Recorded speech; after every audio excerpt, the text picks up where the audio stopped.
This episode of Dana Being Dana is brought to you by Hope for the Day. It's okay not to be okay. Hello and welcome to Dana Being Dana. That's me and I'm thrilled you're with us. My show is about all different aspects of the human connection, things that bring us together, and living life intentionally. Globally, over 800,000 people die by suicide each year, which is roughly one death every 40 seconds, or 20 during this episode. Suicide is the second leading cause of death in the world for those aged 15 to 24 years, with depression being cited as the primary reason. The National Suicide Prevention Lifeline is 800-273-TALK, or 8255, and you are encouraged to call at any time for any reason. Joining me now are good friends of mine, Doug, Erica, and Carl, who each have a unique connection to this topic. Doug, let's start with you. How you doing? I'm great, Dana. Good. Thanks. What is your connection to suicide? Well, my connection is I have family experience with suicide, very close. It's taken a long time to be able to talk about it comfortably, and it's been 26 years ago my brother died by suicide. And how old were you? I was 18. I was a senior in college, or excuse me, a freshman in college. My brother was a sophomore in high school. Wow. And about a year before that, he had let me know he wanted to die. Like, we were on our way to school, and he said he wanted to kill himself. Wow. And it wasn't one of those, something happened and he's just off the cuff. It was something different. And he said, don't tell your parents, or don't tell our parents. And of course I did. My parents sought help for him. About a year later, he had his 16th birthday. I was in town, and we celebrated his birthday over the weekend. I had gone back to school and gotten a phone call that he had passed away. And everything that happened that day is pretty memorialized in my memory, along with the experience he had in sharing me his feelings. It was just you and your brother, right? In terms of siblings? Yep, he was my only sibling. So I want to talk about the impact, because you said this happened 26 years ago, and I think the impact to the loved ones who've lost someone to suicide is so impactful. Because it's such a shock, such a surprise. Can you talk a little bit about that for both you and your family? I think mostly for my parents, it had incredible impact on their lives. My mom passed away a couple years ago, but there wasn't a day, I think, that went by where she wasn't in pain, even though you'd never know it. Like, she was the most happy, boisterous, loving woman.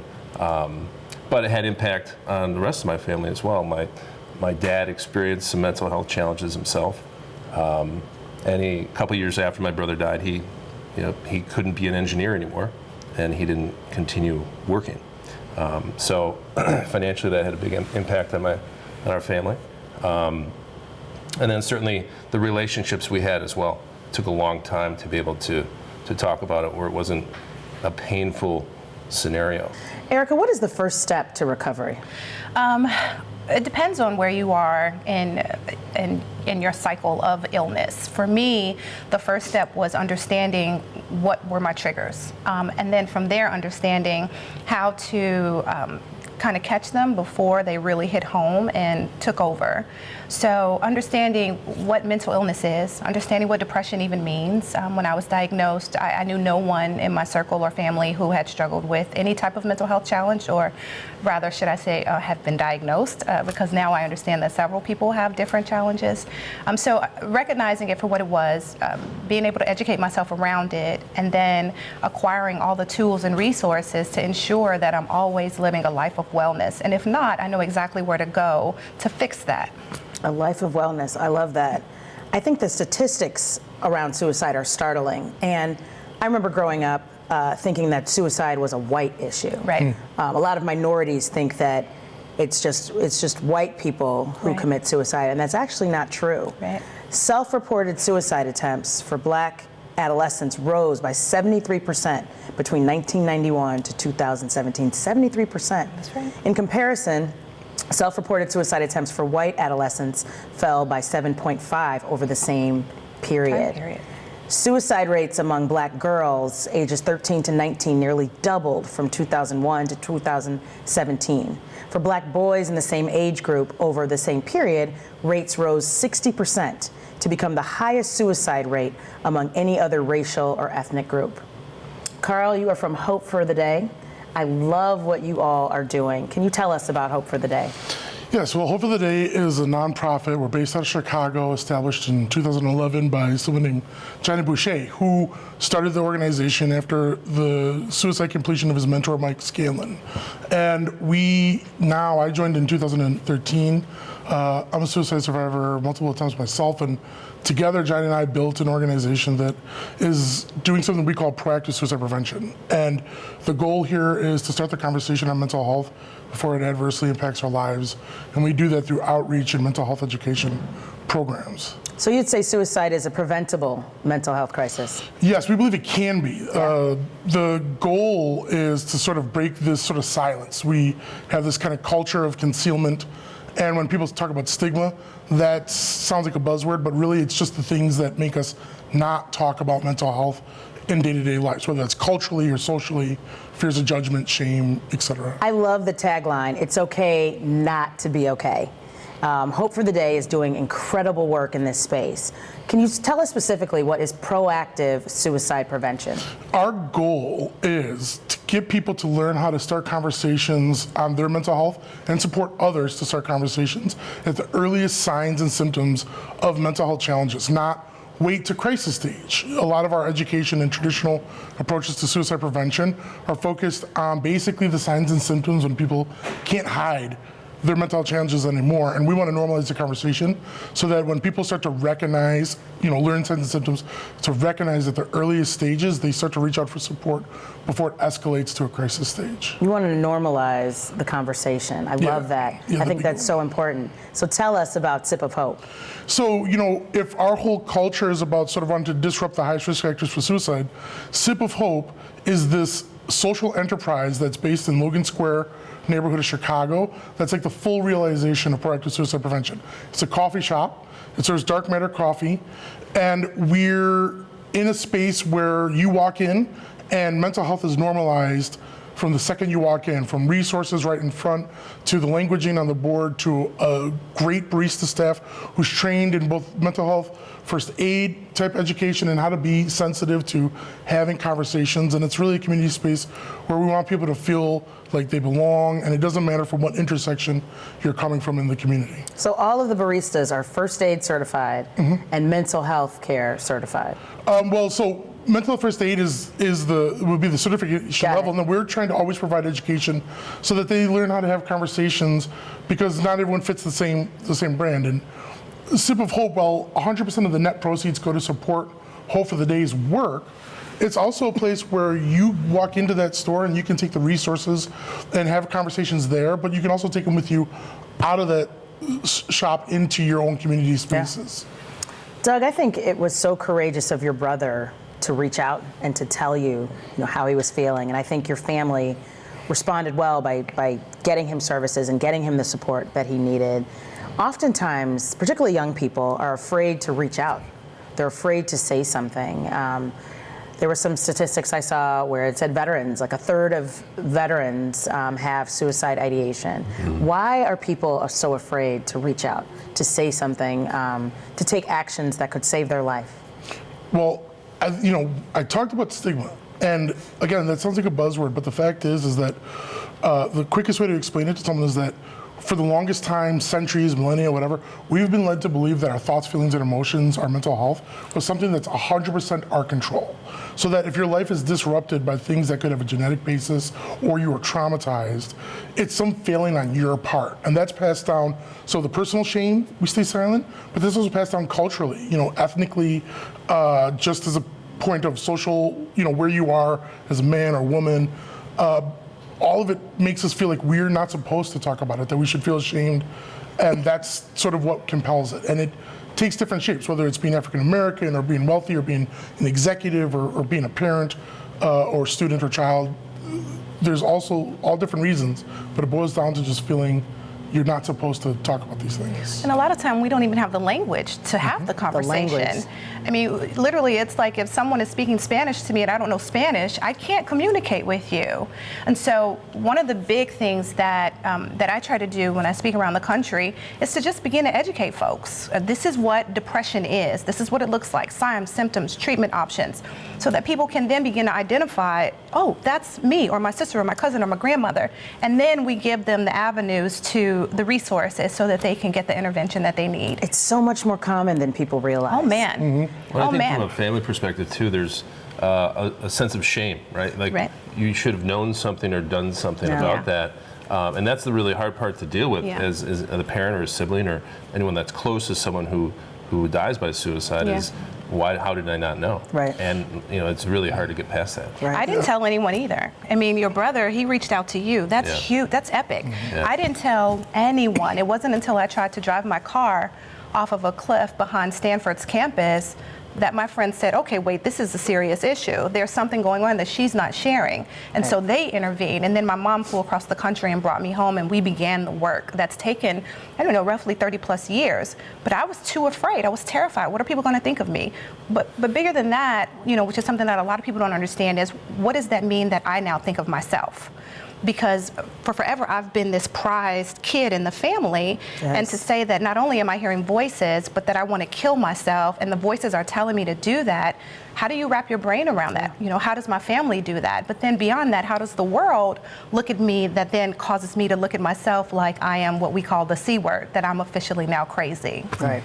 And that's Right. kind of, why it's so critical for our education piece is why we lead with it's okay not to be okay. Right. Is because of this fact that, reducing suicide rates isn't just about building a safety net under a bridge or having a lifeline.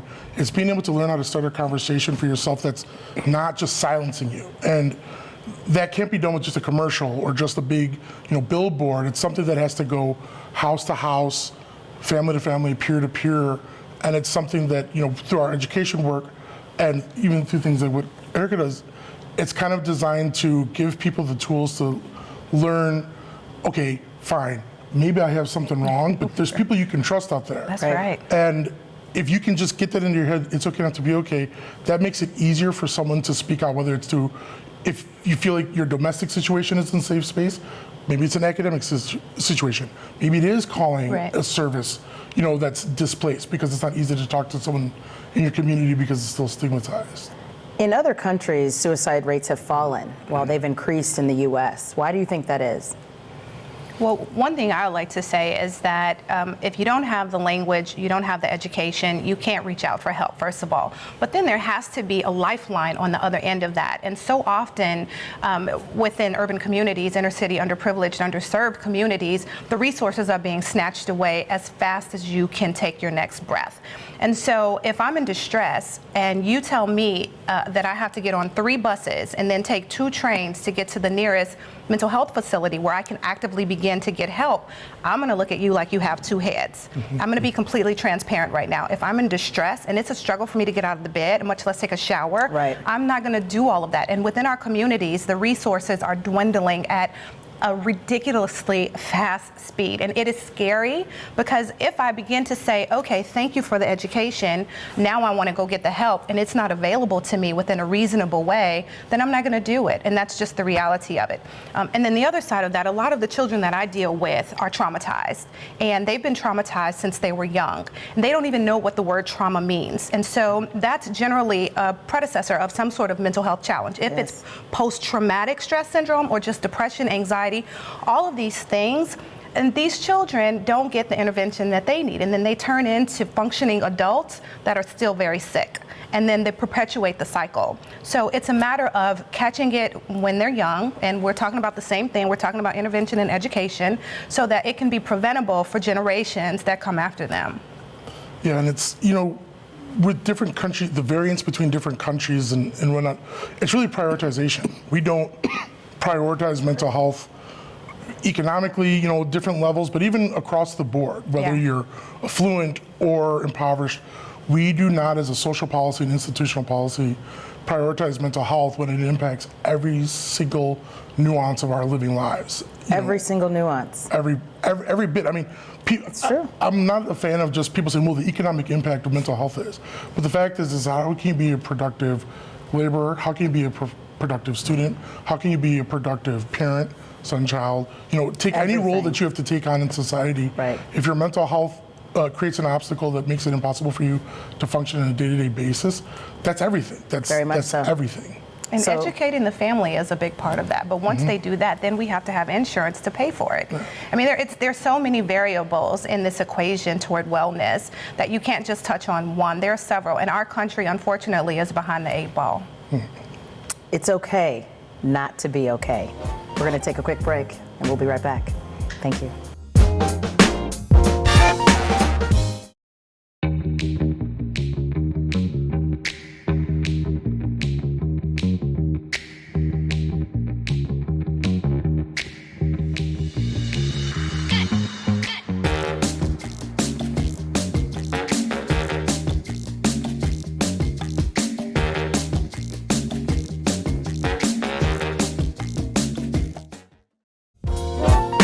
This episode of Dana Being Dana is brought to you by Hope for the Day. It's okay not to be okay. Welcome back to Dana Being Dana, where we have been talking candidly about suicide prevention and awareness. As we mentioned earlier, depression is the leading cause of suicide, and 1 in 4 people report a mental health crisis in their lifetime. So I want to spend a little time talking about mental health. Before we do that, I want to introduce my friends. Andre and Camesha are professionals in the mental health space, and Roger is a volunteer for the National Suicide Prevention Hotline with over 10,000 volunteer calls logged. How are you guys today? Wonderful. Good. Thank you so much for joining me for this important conversation. Roger, can I start with you? Can you tell us Sure. about some of your more memorable calls? After 10,000 calls, you can imagine there are hundreds. But let me relate one that just happened just a couple of weeks ago, which is indicative of what happens and why I keep coming back. A woman called me. She started the conversation by saying, "I'm done. I just can't do it anymore. I'm over. That's it." Turns out that she had been suffering from depression since she was a child, and she just couldn't do it anymore. So she said, "I'm done."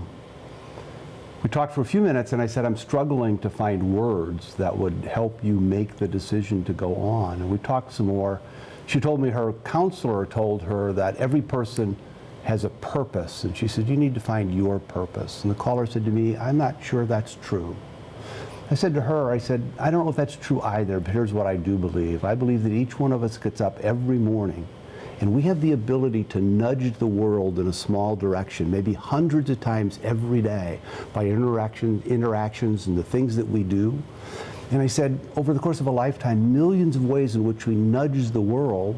And I said, if you believe in the butterfly effect, some of those small little nudges can change the course of human history.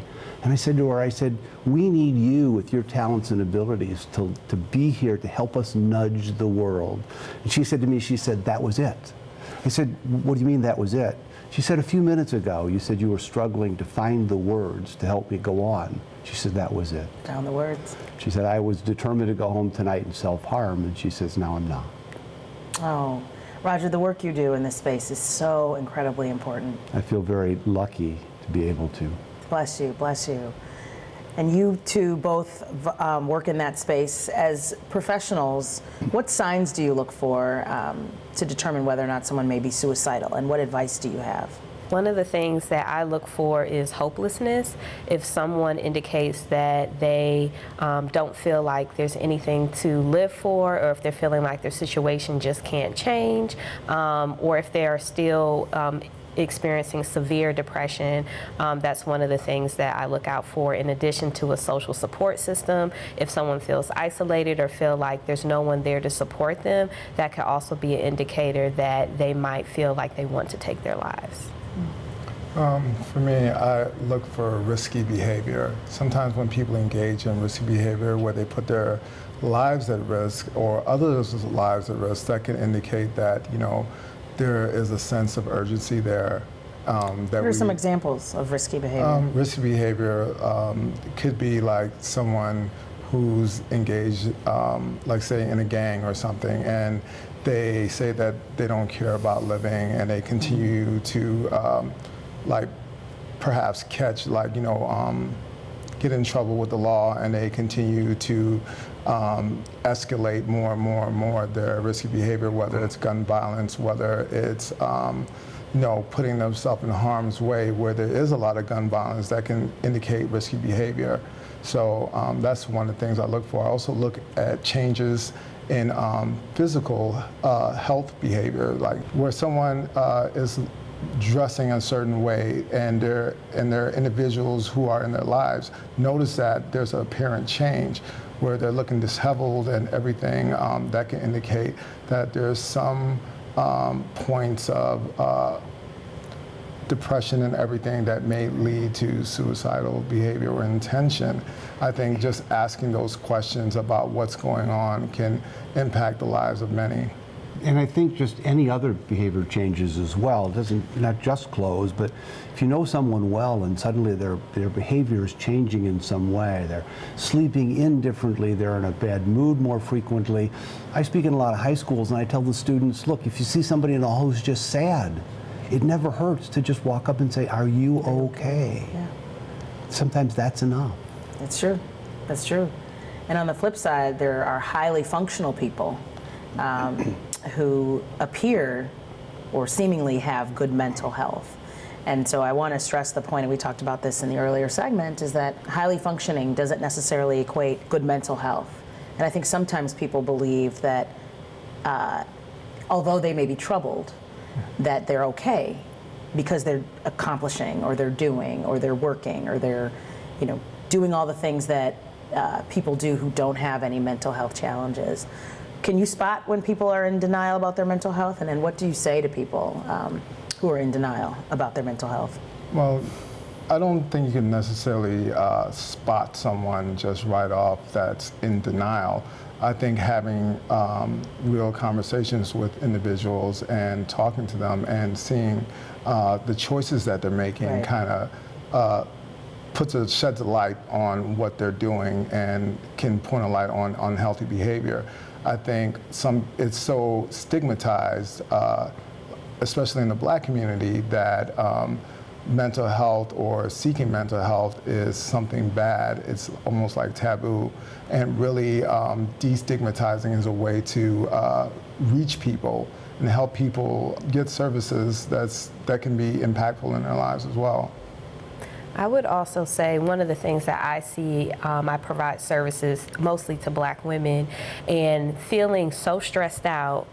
They might be high functioning, they might be taking care of their children or their parents or their spouse, and they're working these jobs where they might have these high positions, but they feel like there's no way to get a break. Yeah. And so that's something that I've seen. I actually had a client recently who felt like that. She works at this really good job. She was the breadwinner of her family, but she just felt like she couldn't take it anymore. And so I think that's something that sometimes people don't necessarily pick up on with high functioning depression, but in the women that I see, a lot of times it feels like there's no way out. Mental illness, they say, is a spectrum, and there's varied levels of mental illness or mental health crisis.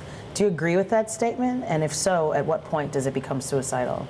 Well, certainly there are, we talked about sadness. I mean, it can go all the way from sadness to suicide ideation. Mm-hmm. So I think definitely there's a, but I don't want to be careful not to say that sadness is a mental illness, right. But I do think it is a spectrum. Yeah.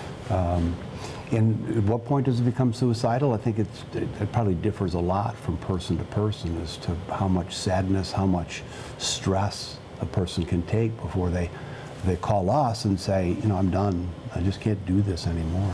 Yeah. I also think it's important to be aware of mental health conditions that can be more vulnerable to suicide. So like depression being one of them, but also bipolar disorder, or some people who might have a substance use disorder. All of those things, all of those conditions are also more vulnerable. So being attuned to if someone has those particular conditions, making sure you have an eye out if they have either self-harm or have attempted suicide in the past, and also trauma history as well. Someone who might have an extensive trauma history can also be more vulnerable to engaging in self-harm behaviors or having the idea that they want to plan to end their lives. How does one's environment contribute to mental health? I think there's many different things, different factors from cultural differences and everything. So, a background that might have a lot of violence and different things, just in the community, that might contribute to mental health. Or the community, And as well as cultural differences in family and family dynamics, they may contribute depending on if someone feels that they're in the family dynamic that they don't feel like mental wellness is even something that should be considered in their family, so they avoid it, or different things like that. So, it just depends, and it varies from culture to culture and the individuals within it. I got a call from a young man who was a senior in high school a number of years ago, and I was so taken by who he was becoming, and I won't bother you with the whole story, but who he was becoming and what he had overcome in the middle of the call, which I don't often say this, but I said, I love who you are and who you are becoming. And the senior in high school started to cry. I asked him why. He says, you're the first person who has ever said to me, I love you. So, how does home environment affect it? So many calls we get from people who, from the very early ages, the only messages they've ever gotten We're negative. You don't matter. Yeah. Or you're wrong. Yeah. Not only you don't matter, but you're worthless. Right. So it matters a lot. Camesha, can you tell us a little bit about your organization and how we can make mental health care more affordable? Yes. So my organization is Sister Afya Community Mental Wellness, and we approach mental wellness from a community support standpoint, because I've found in so many experiences of others is that the community support is what is the lifeline for people to be able to thrive, and particularly within the African American community. And one of the things that we do is we make our services low cost, almost 1/3 of the market rate of most therapeutic services, so that people who might need therapy, they don't have to necessarily get an insurance plan, but they're able to come to us for a reduced cost to remove that barrier, because one of the top barriers for people accessing mental wellness care is cost. So if we were able to remove that barrier, then more people are able to get services and to get support. And then we also approach things from a culturally relevant standpoint. So we have a book club going on right now, called a book club and therapy called Literary Healing. And historically, book clubs have been helpful for Black women. So bringing the culture and also mental wellness together, but from a community support standpoint, because we're all we got. It's so important, and I'm so proud of you and all the things that you're doing. What would you say to somebody who's watching us right now, who's having suicide ideation, or who has had suicide ideation? I would tell someone it's not just you. You need to seek a professional. You need to seek some assistance. You need to tell someone what you're experiencing, because no one will know what you're experiencing like you unless you really voice it. And it may be scary, but there's plenty of people who experience suicide ideations. The point is that you can help your situation. You can get out of that situation. You just need to ask and be brave. And sometimes it's just not even a matter of being brave, but sometimes it's just a matter of just wanting to get out of that situation, because it's very hard. It's a burden to bear, like a burden to carry.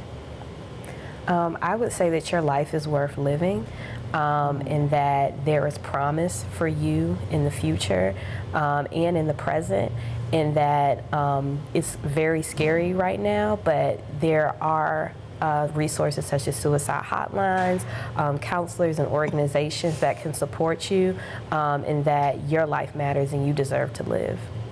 Yes, thank you. Thank you guys. Thank you so much for joining me. I really appreciate you being here, for sharing, for the work that you do in your respective communities, and just for people who come to you. It's so important. So keep doing what you're doing. Never forget that the primary obstacle to suicide prevention is silence. Suicide is a topic that we need to talk about. Too many people are suffering in silence, believing they are alone. And too many people are taking their own lives as a result.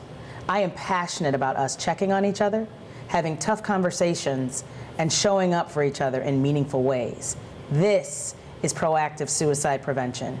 Again, the National Suicide Prevention Lifeline is 800-273-TALK or 8255, and you are encouraged to call for any reason at any time.